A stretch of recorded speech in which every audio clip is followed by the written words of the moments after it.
Hey guys, it's Alicia. I told you I was going to come back to you guys and talk to you guys about letting God be your GPS, letting God be your personal GPS. So we're going to get straight into this. I'm going to start off with Romans 12, 1 through 2. Don't thoughtlessly copy the behavior and customs of this world, but let God transform you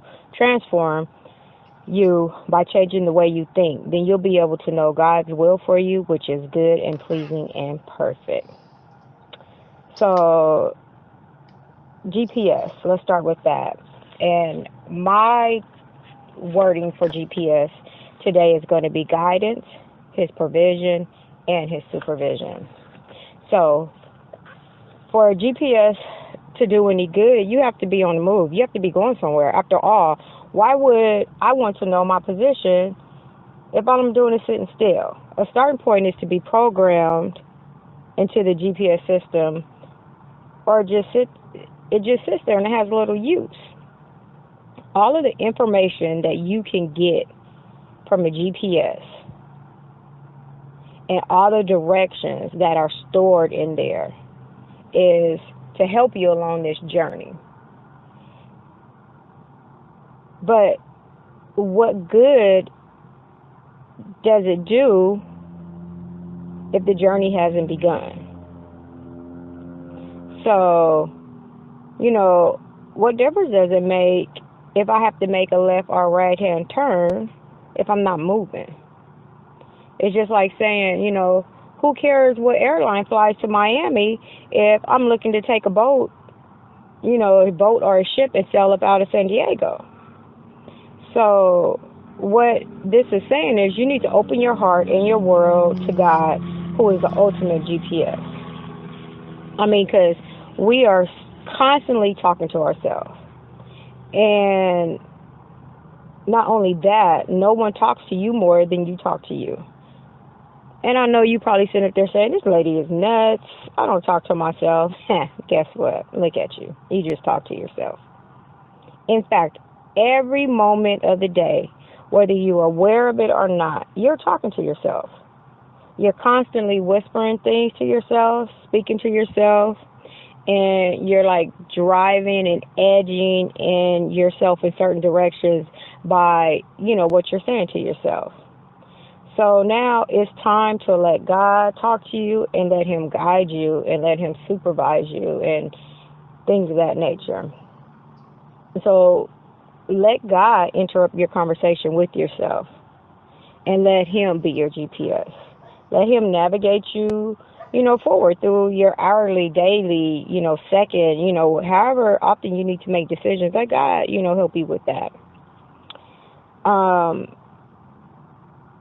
Even any relationships, current, future, any fears about the future, let Him help you. Even if you're not far from where you want to be. Even if you're far from where you want to be. Let Him, interject. Hear His voice. His voice of love and truth into your self-talk. And it will communicate in a way that He cares about you and that He's with you while you're facing these days. Just know He has a better perspective on how things will turn out, and He has your best interest at heart. And, His ways are those of life, joy, spiritual being, and you can never lose with God as your guide. That's the main thing, is that if you have someone that's for you, who could be against you? And if God is your guide, you in there. So let God manage you. Let Him help you. Let Him support you. Let Him lead you on your journey. And asking God before, you jump into anything, any type of relationship, whether it's a financial relationship, with buying a house, buying a car, investing money, whether it's a relationship that you are, courting or you're dating or what have you, ask God, is this truly, what it's supposed to be?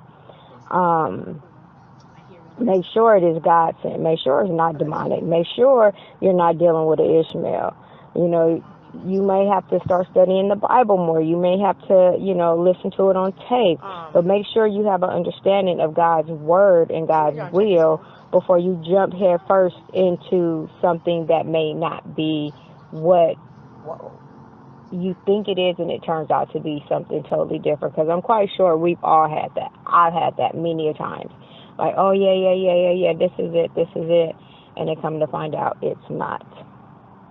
And so, His provision, God will supply all your needs. You have to be faithful and diligent, though. You can't just sit there and be like, okay, God, I want this, and boom, you think God is going to give it to you. That's not going to happen. You have to, you have to be faithful. You have to be diligent. It goes back to reading the Bible. It goes back to prayer, your prayer life. It goes to, having faith and, living as in God, not of the world. And then you have to understand when God is talking to you and be able to decipher that this is God talking to you and not self-talk. And not you talking yourself into something. Like, you can't be sitting up there and self-talking and be like, oh, that's a sign from God. And because I done seen 3 white cars and I told God to send me a sign, and that's the sign.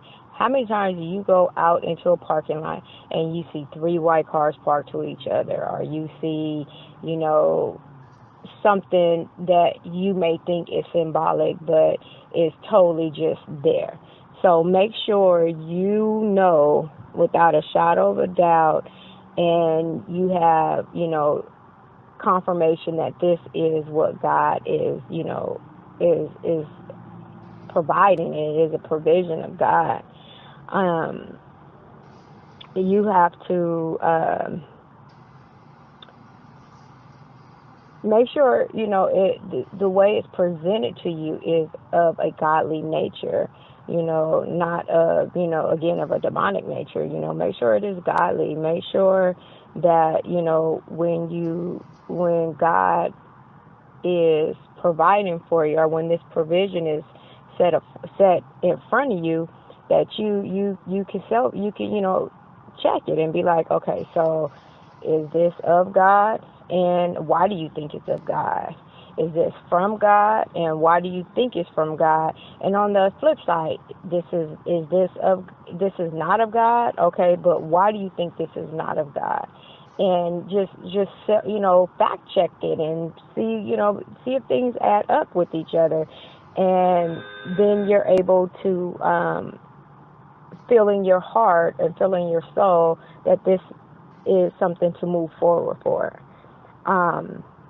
And when we're speaking of dating and courting and things like that, when you meet a man for you ladies, and when you meet a woman for you males, friend zone them.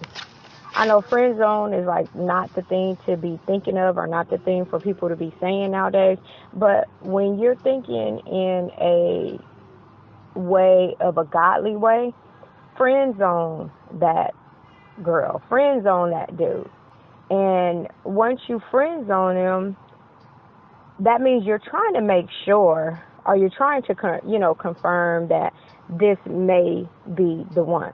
And so if you friend zone him and you guys become friends first, that's the foundation. And with anything, you want a foundation. With building a home, you need that foundation.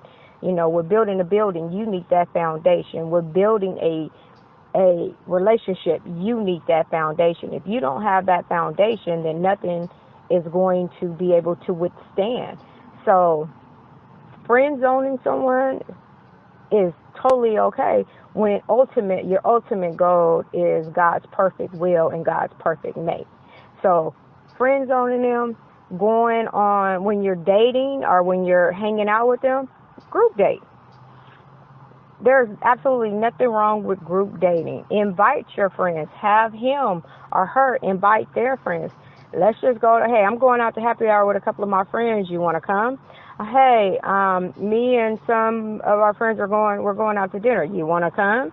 group date. So that way you're in a setting to where there's nothing that, could transpire between just two people, but laughing, talking, having fun, and enjoying company as a group. And again, just thinking about how the foundation of a relationship is born is by being friends first, and then that you will be able to find out what you have in common, likes, dislikes, because you can't get to know somebody while dating them, because you're too busy trying to figure out other things about this person, good, bad, or indifferent, than just trying to figure out who they are as a person. I made mistakes many times of doing that and dating the person I thought they were and not necessarily the person who they were. And then months or years later, the person who they are came out strong, and then I want to be mad. You can't be mad, Alicia, because that's your fault. You should have been friends with them, found out who they were, their likes, their dislikes, how they treat their mom, dad, kids, how they treated their ex, what type of relationship they had, and then you should have made a decision whether or not you were going to be in a relationship with them. But again, if your eyes are not open to God's provision for you, you're going to do everything on your own, and you're going to be in square one, starting all over again, and then you're going to keep repeating these. You're going to be a repeat offender on doing all of this. So again, God's provision, friend zone, start a friendship with, a person.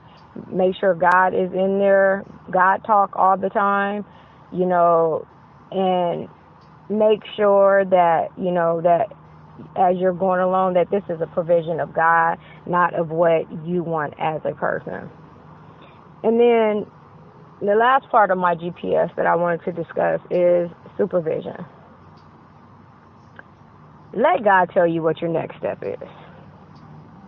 Let God tell you where you're going next. Let Him lead the way. And you just follow along. Because when you allow God to pick and choose, then half the battle is won. And it's just simple as that. Half the battle is won. Because if He is guiding you and He's providing for you and He's supervising you, now there you go. You have the trifecta. You have His guidance, you have His provision, you have His supervision. And if you're going through all that, then He's approving of it as you go through these steps. So it's not like, you're doing it on your own, because God has said, what God has said for you, no one can take from you. You think logically. In these steps that God has given to you, and so if He has guided you, He's provided for you, He's supervised for you, then of course it is God's will that you get what He has provided. So, and throughout, don't stop once He's provided. You need to continue to live under His guidance. You need to continue to live under His supervision. So don't just stop once you get it and be like, hey, God, I'm good and thank you. No, because then it could all fall apart. So that's what I mean by think logically.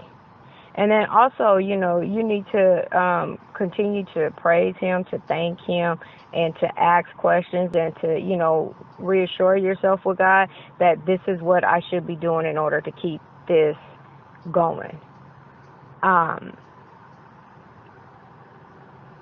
And then, because sometimes you may have to ask yourself, am I whole enough for this relationship? Not looking to be perfect, but progression is always a good thing. You want to progress. So you don't want to stay stuck at, at this spot. So in order to continue to move and to grow and to nurture and to do all that stuff, you have to keep His supervision, and you have to keep, talking to Him and asking Him and keep moving, and so that you're able to even grow more. You don't want to stay stuck in one place. And He will supervise you, meaning God will supervise you as where to go and what to do and how to do it. And believe me, it will open your heart. It will open you to so much joy that it will be, totally amazing. So, just always make sure the supervision that you're getting, again, is coming from the Lord, not from your own self-talk. Make sure you're hearing the Lord's voice and not Satan's voice, or not self-talk, because this is what you want, or this is what you desire. But just because our wants and desires is not necessarily the good that God has out for us. So,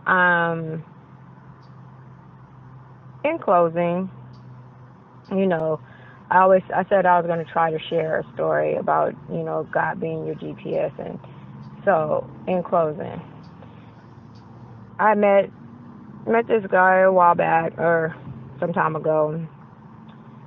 We went on a date. It went well. He prayed before we ate.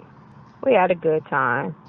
On my way home, I was in my car, and I was praying in Thanksgiving that God had sent me this man. He prayed. He was single. His kids were older. He opened doors. He, was a, Southern man, so he had, Southern hospitality. And, anytime after this, the first date, we would go out, we would hang out. I never touched the doorknob to open a car door to get in, or to open up a door to get inside of a restaurant, store, mall, whatever. Anytime we went out on dates, I won't say allowed, but I didn't touch the check. The one time I did was a big, issue. But anyway, and so we dated. We weren't courting. We were dating because we were, sexually involved, and it was not no true commitment, but we were,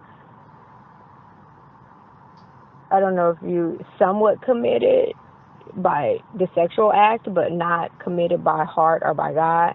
So anyway, fast forward a couple of months later, he tells me, oh, we need to talk, we need to have a conversation, and lo and behold, he tells me that, some things transpired and that, we can't be together no more. Oh, talking about devastated, I was so devastated. And those who know me, devastation is not part of me, and I don't let a lot of things bother me. Oh, I was so devastated because I knew that this was from God, and that God had put this man in my life because this is what my heart desire and all this other stuff. I'm saying this to say the desires of our heart can be brought to us from God, and or it can be brought to us from the devil. And although the relationship taught me some things and I learned from it, but it also was not of God.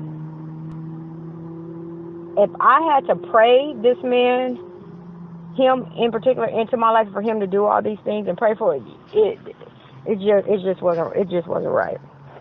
And so, and it just wasn't. It had nothing to do with timing. It had nothing to do with it. It just was not done by the way I should allow it to be. I did not let God be my GPS. I did not let him guide me. I did not let him provide for me. I did not let him supervise me. I prayed that night leaving out because I was thankful that this man had come into my life. I've been looking for this, and it was just what my heart desired, and so on and so forth. However, in reality, it was not God's provision for me. And I didn't take the path that God wanted me to take. I didn't go to God and say, okay, what next? No. I was like, all right, we're just going to go ahead and we're just going to do this. And what happened? Heartbreak, devastation in the end. So, just to do a little recap, I just wanted to share that. First, I just wanted to share that with you, just so you can bring something real life to what I'm saying and what you're feeling and what's going on. So, just to recap, Let God be your GPS.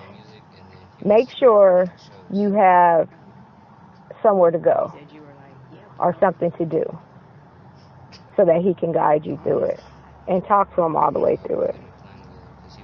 Also, make sure that when you do that, that you're allowing Him to provide for you. Make sure that He has a provision for you. And then make sure that you're allowing Him to supervise you all the way through it. GPS means Global Positioning System. When I look at GPS and I relate it to God, I look at it as guidance, provision, and supervision. So let God be your GPS system and move through life with a much happier spirit, with a much happier outlook on life, and you'll be good. You will be good. So again, this is Alicia. I want to thank you guys for tuning in.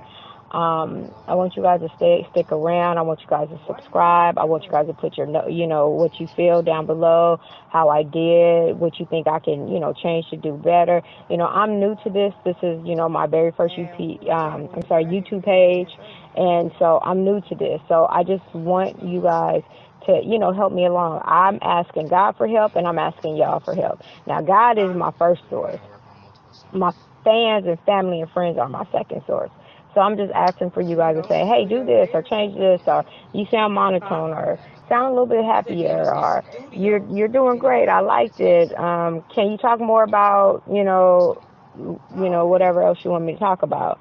So, but that's what I want from you guys, and hopefully I'm giving you guys what you need, or helping you guys understand, or, think about things, a little bit deeper. So again, let God be your GPS. I love you guys, and I'm out. Coco first. Yeah, it's not cheap. That's why you have customers come to your studio.